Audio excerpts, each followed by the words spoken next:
It didn't pay at all to come to work that day. I spent everything I made getting my car. While others celebrated Johnson City's tree lighting earlier this month, several employees worked their shifts at a downtown restaurant only to give their paychecks away later that night to the wrecker service that towed away their cars. Good evening, I'm Sarah Diamond. Josh Smith has the night off. The mayor of Johnson City is now calling for the creation of a task force to recommend a formal towing and notification policy for downtown events. In the meantime, Nate Morabito found out 2 commissioners started a collection to try and help refund some of the money lost. Several people feel bad about this situation. The Johnson City Development Authority insists the agency provided more than adequate notice ahead of the December 1st Christmas tree lighting on Buffalo Street, but 3 women who work at Label in downtown Johnson City said it's just not true. They're out more than $100 apiece as a result of what they call a lack of communication.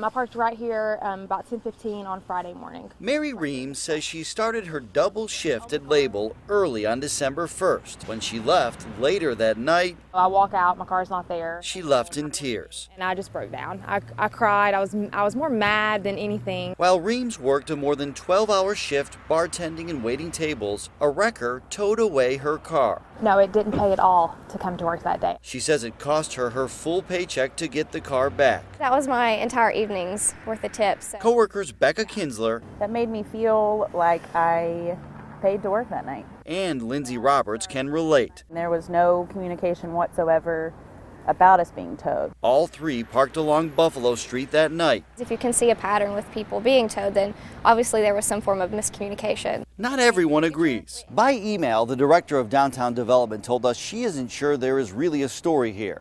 Diana Cantler added she feels the Johnson City Development Authority followed proper protocol in making sure people knew the streets would be closed, parking was not allowed, and cars would be towed. On Thursday afternoon, she said the JCDA put up paper signs on power poles with warnings. According to the city, crews put up official signs Friday morning at 10. There normally will be flyers on cones and flyers on all of these light poles, so there's no paper that I could see. Neither Roberts, no sign, no visible sign, nor Kinsler saw those signs, according to what they told us.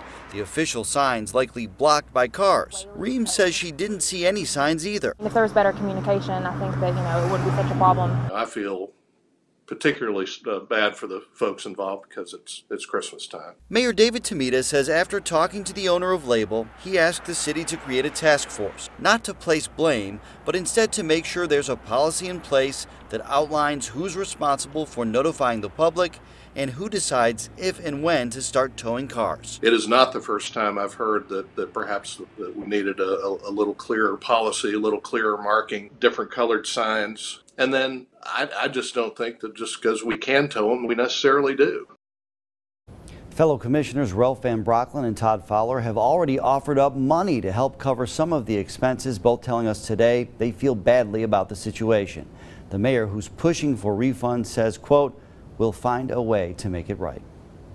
Nate, thanks. And while the JCDA maintains the agency did more than required for notifying the public in this case, the downtown development director told us members can discuss the situation as its event wrap-up meeting that will be held this week.